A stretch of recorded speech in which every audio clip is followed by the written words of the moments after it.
Foot.fr, fournisseur officiel de football.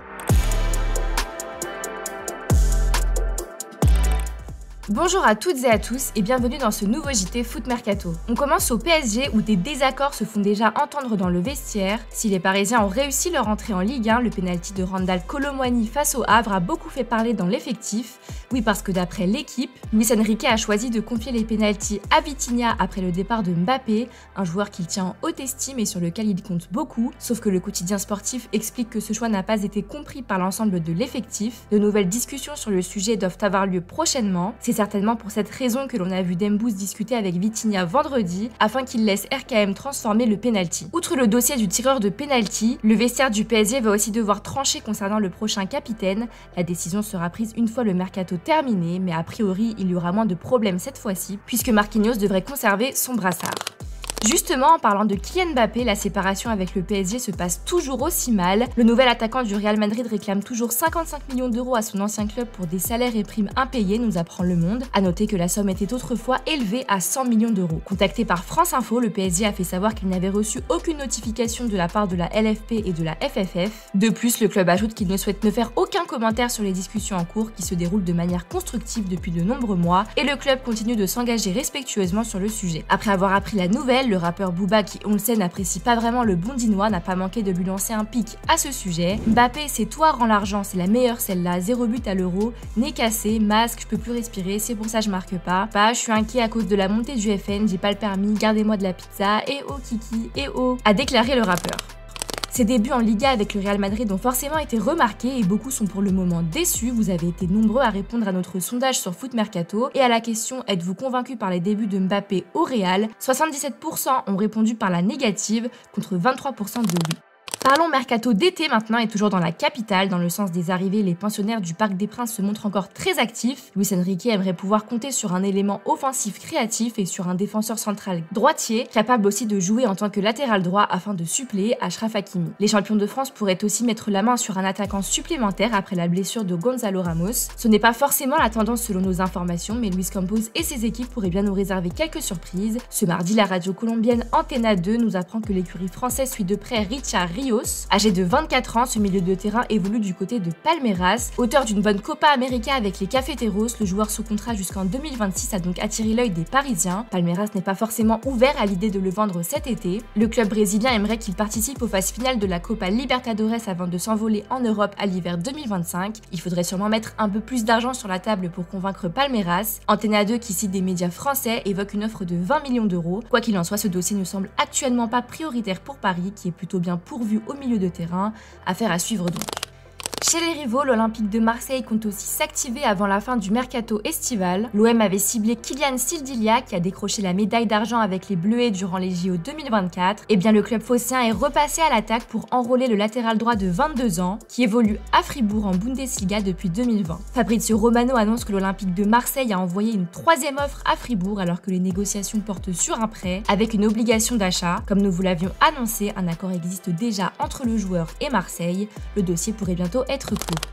Direction Strasbourg qui est en passe de s'offrir Sékou Mara. Selon nos informations, un accord a été trouvé avec Southampton pour un transfert définitif de l'ordre de 12 millions d'euros. L'attaquant international U20 tricolore s'est d'ailleurs mis d'accord avec le club alsacien sur les contours d'un contrat de 5 ans. L'ancien attaquant des Girondins de Bordeaux est déjà sur place pour passer la traditionnelle visite médicale. Les Alsaciens ont remporté la bataille après une affaire initiée par Chelsea. Après 2 ans d'exil en Angleterre, le joueur de 22 ans va donc faire son grand retour en France. Le mercato se poursuit également du côté du RC Lens qui est sur le point de recruter Martin Satriano. Selon les informations de Relebo, l'attaquant uruguayen de 23 ans serait très proche de rejoindre les 100 et or en prêt avec option d'achat. Une information que nous sommes en mesure de vous confirmer. Le buteur de l'Inter Milan connaît très bien la Ligue 1 car il a vécu 2 saisons à Brest, entrecoupées par une saison du côté d'Empoli. Un accord total entre toutes les parties est sur le point d'être trouvé. À Lens, Satriano viendrait compenser le départ d'Eli Wahi, parti du côté de l'OM contre 26 millions d'euros. Avec Mbalan Zola, le RC Lens est donc sur le point d'enregistrer une deuxième arrivée à la pointe de l'attaque en quelques jours, alors que le club lensois compte déjà dans ses rangs Wesley Saïd et Florian Sotoka. Au sud de la France, précisément à Nice, on apprend que Jordan Lotomba veut quitter le gym. Présent au club depuis 4 saisons, le défenseur est barré au poste de piston droit par Jonathan Klaus et veut donc s'en aller à 1 an de la fin de son bail. Reste désormais à savoir où il pourrait rebondir à une dizaine de jours de la fin du mercato estival. Hoffenheim et le FC Augsbourg ont pris des renseignements au début de l'été sans aller plus loin. Aujourd'hui, c'est un ancien courtisan qui est revenu aux nouvelles, le Beşiktaş. Selon nos informations, le club turc est très intéressé par le numéro 23 de l'OGC Nice.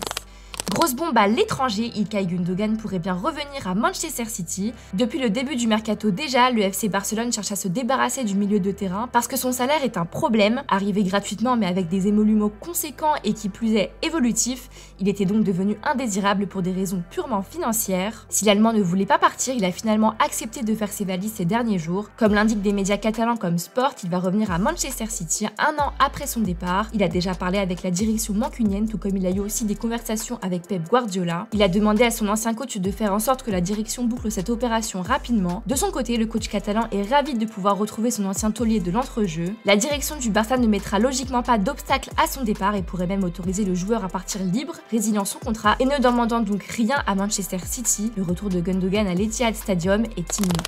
West Ham pousse pour s'offrir Carlos Soler sous contrat avec le PSG jusqu'en juin 2027. Décevant depuis son arrivée dans la capitale française, le club parisien n'est pas opposé à l'idée de le vendre. Roulen Lopetegui apprécie le profil du droitier d'1m80 et aimerait compter sur ses services pour cette saison. Justement, la discussion avance bien. Selon nos informations, les deux clubs négocient actuellement les contours d'un prêt avec une option d'achat obligatoire supérieure à 20 millions d'euros.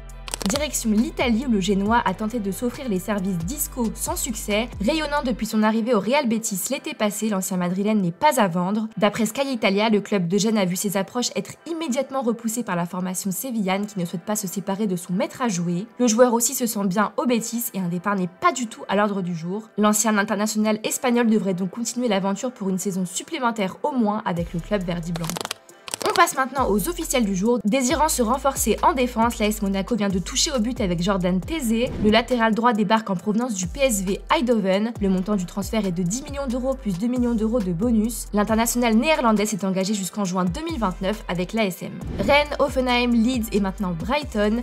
Jorginho Rutter s'est engagé avec les Seagulls en provenance de Leeds. Pour le recruter, le club du sud de l'Angleterre a déboursé pas moins de 47 millions d'euros, soit le prix de sa clause libératoire. L'attaquant de 22 ans s'est engagé jusqu'en 2029 avec sa nouvelle équipe et vient renforcer une attaque déjà bien fournie. Après Cherendou et Renato Sanchez, c'est au tour de Lucas Lavallée de plier bagages. Le PSG a annoncé le départ du gardien de but vers le FC Aubagne en national dans le cadre d'un prêt d'une saison sans option d'achat. On termine avec l'image du jour. Les nouvelles arrivées du PSG, j'entends par là Désiré Doué et Joao Neves, se font déjà agréablement remarquer lors des entraînements du club. Je vous laisse là-dessus, bonne soirée et à demain pour de nouvelles infos. Ciao.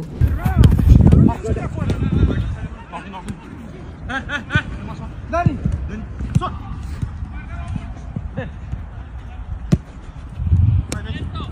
Marco, les gars, va. Vamos, forte, forte. Oui.